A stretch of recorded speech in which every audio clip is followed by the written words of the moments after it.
கிரவுண்ட்ல டிஎம்கே எலெக்ஷன்ல ஃபேஸ் பண்ண முடியாது சிவா. அவன் வந்து சுழல்வான் ஒரு டீம் பாக்குறான். அதாவது அவங்க வந்து நான் பாத்திருக்கேன், நான் எத்தனை எலெக்ஷன் பாத்திருக்கேன், 89ல இருந்து நான் பாக்குறேன், எத்தனை 10 எலெக்ஷன் மேல பாத்திருக்கேன் வச்சுக்கோங்க. ஆவரேஜ் டிஎம்கே கேடர் கிட்ட எலெக்ஷன்ல அவங்க ஆளுங்கட்சியா இருந்தாலும் எதிர்கட்சியா இருந்தாலும் யாராலுமே நினைக்க முடியாது. அதுவும் ஆளுங்கட்சியா இருந்தாங்கன்னா அவங்க வந்து பிகம் லைக் மான்ஸ்டர்ஸ். அவங்க வந்து ஒரு எப்படி சொல்றது, ஒரு பிசாஸ் மாதிரி நடந்துப்பாங்க. அவன் கட்சி எலெக்ஷன் ஓட்டிங் டே அன்னைக்கு 10 அவதாரம் எடுப்பான் திமுக. அவனை ஃபேஸ் பண்ணவே முடியாது, சுழலுவான். சாதாரணமா வரலடா திமுக காரன். திமுக காரன்னா சாதாரண நினைக்காது. முதல்ல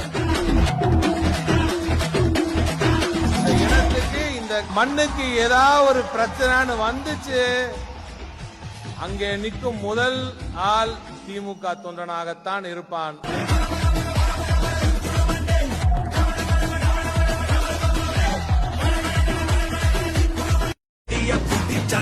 மரமாட்டம் வெளிச்சம்